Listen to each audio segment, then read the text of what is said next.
हाँ, तो आज हम बात करेंगे कि जब यानी कि कॉन्स्टिट्यूएंट असेंबली इंडिया की जो कॉन्स्टिट्यूएंट असेंबली बन रही थी ना, शॉर्ट में समझ जाइए, इंडिया की कॉन्स्टिट्यूएंट असेंबली बन रही थी। यानी कि हमारे इंडिया में मांग हुई कि हम लोग खुद का बनाएंगे, खुद का कॉन्स्टिट्यूशन बनाएंगे। ठीक है। तो कैबिनेट मिशन आया इंडिया में, कैबिनेट मिशन आया, तो उन लोगों ने इंडिया की बात मान ली। ओके, चलिए ठीक है, हम आपकी बात मानते हैं कि आप कॉन्स्टिट्यूंट असेंबली खुद बनाइए। ठीक है, तो हमारे ही लोग बनाएंगे। ये मांग थी जवाहरलाल नेहरू की और हमारे जो लीडर्स थे ना नेशनल मूवमेंट के, उन लोगों की।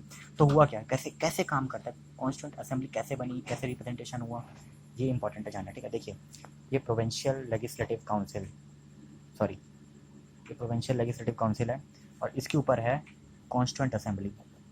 ठीक है, मान लेते हैं constituent assembly. Okay, provincial legislative council, अब कैसे कैसे यहाँ पे लोग, यहाँ पे कैसे सीट की फिलिंग होती है, मान लेते हैं उस टाइम पे डायरेक्टली हम एग्जांपल ले लेते हैं 296, ये तो ओरिजिनल सीटें हैं, इतनी सीटें थी जिनकी फिलिंग हो रही थी, है ना। और जो प्लस प्लस में जो थे ना, वो प्रोविंशियल जो राजा महाराजा होते थे ना, उन लोगों की सीट में भी, सीट के लिए भी था, लेकिन राजा महाराजा लोगों ने मना कर दिया। ओके, मना कर दिया उन लोगों ने कि नहीं यार, हमें अपना ही अलग देश चाहिए, तो वो लोगों ने इस कॉन्स्टिट्यूंट असेंबली में ही शामिल होने से मना कर दिया।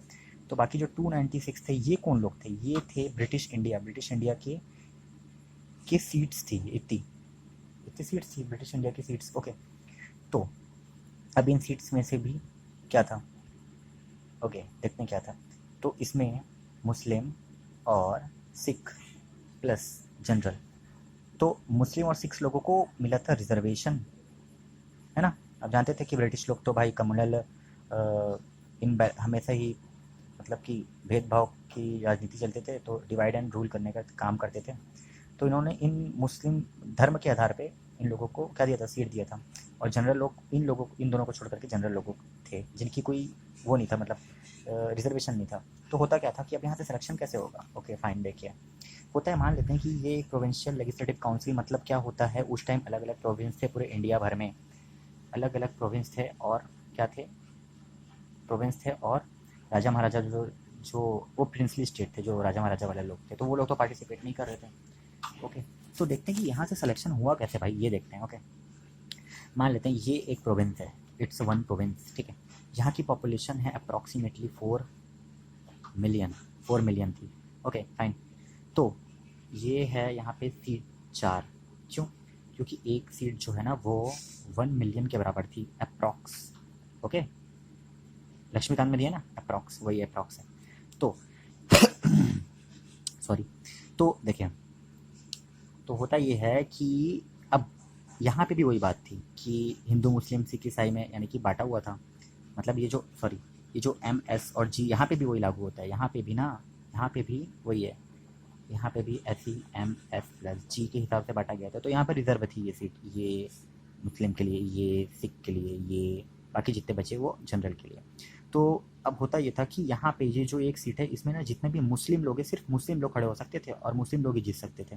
और अगर ये सिख लोगों, सिख सीट में, सिख के लिए अगर रिजर्व है ये सीट, तो सिर्फ 6 लोग खड़े हो सकते थे यहाँ पे और जीत सकते थे। और इन लोगों को जो वोट भी करेंगे वो भी सिर्फ सिख कम्युनिटी के लोग ही करेंगे। और बाकी जगह जितने भी बचे वो सारे जनरल, यानी कि क्या, बाकी इन दोनों को छोड़ करके बाकी सारे कास्ट के लोग, इवन हिंदू। ओके फाइन, अब देख क्या होता है, अब देखिए क्या होता है। तो होता ये है, यहाँ पे वोट होती थी, वोट हुए, अब यहाँ पे एक मुस्लिम में से यहाँ पे अगर मान लेते एक इंसान जीत गया, ये भी यहाँ पे एक जीत गया, हिंदू लोग जीत गए, तो इस प्रोविंशियल लेजिस्लेटिव काउंसिल में ये लोग जाते हैं, कितने लोग जाएंगे यहाँ पे, 4 मेंबर्स। ओके, 4 मेंबर्स गए। अब क्या होगा कि ये फोर मेंबर्स जो है ना, ये अब यहाँ से इनडायरेक्टली इनडायरेक्टली इलेक्शन होगा और ये लोग यहाँ पहुँच जाएंगे। कैसे, देखते हैं कैसे पहुँचेंगे। तो अब यहाँ होता है सिंगल ट्रांसफरेबल वोटिंग का सिस्टम होता है। क्या होता है उसमें, अब जानते हैं ना, सिंगल ट्रांसफरेबल वोटिंग का सिस्टम होता है। अब आपको पता होगा, आप प्रिपरेशन कर रहे हैं तो आपको ये चीज़ तो पता होनी चाहिए। अगर आपको नहीं पता है तो आप फाइंड करिए, पढ़िए, लेकिन ये अभी बताऊंगा तो थोड़ा बड़ा हो जाएगा, है ना, कॉम्प्लिकेटेड हो जाएगा। लेकिन सिंगल ट्रांसफरेबल वोट से इलेक्शन होता था, चलिए बता ही देता हूँ। 4 मेंबर्स हैं, 4 मेंबर्स थे, तो 1 2 3 4, ये 4 लोग हैं। तो अब प्रीफरेंस देना पड़ता है, यानी कि आप जो पहला मेंबर है उसको 1 देते हो, 2 देते हो, 3 देते हो, 4 देते हो, है ना। तो अब मान लेते हैं कि ऐसे 4 प्रेफरेंस देते थे और 4 लोगों 4 इसे प्रेफरेंस भरना पड़ता था कि आपको ये मेंबर कौन से लेवल में पसंद आता है।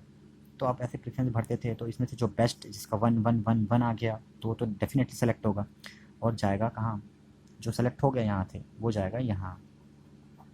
क्यों? और एक और बात कि एक प्रोविंस में से यहाँ पे सिर्फ एक 4 लोग, अगर इसके एग्जांपल में से सिर्फ चार ही सीट है तो इसमें से सिर्फ एक ही बंदा जाएगा, क्योंकि प्रोविंस तो एक ही है ना।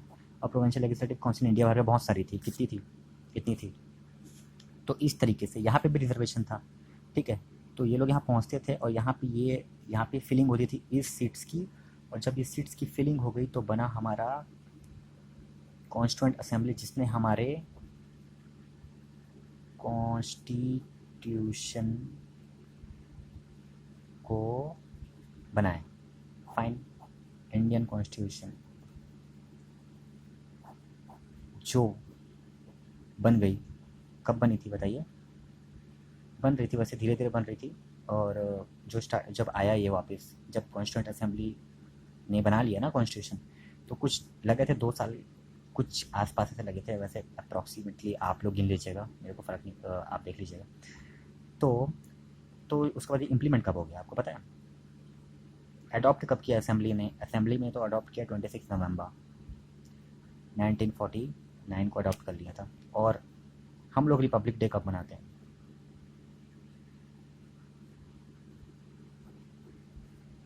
26 नवंबर, ओ सॉरी, जन 26 जैन को मनाते हैं। Okay, fine. तो इसलिए मनाते हैं भाई, हमारी कॉन्स्टिट्यूशन, हमने अपने संविधान को अडॉप्ट किया था रिपब्लिक डे के दिन, इसलिए हम रिपब्लिक डे मनाते हैं। तो आप समझ गए होंगे पूरा प्रोसेस किस तरीके से कॉन्स्टिट्यूएंट असेंबली का फॉर्मेशन हुआ और हमारा संविधान बना, इस तरीके से बना भाई। और ये सारी चीज़ें अकॉर्डिंग टू द लक्ष्मीकांत है। Fine, thank you, good luck.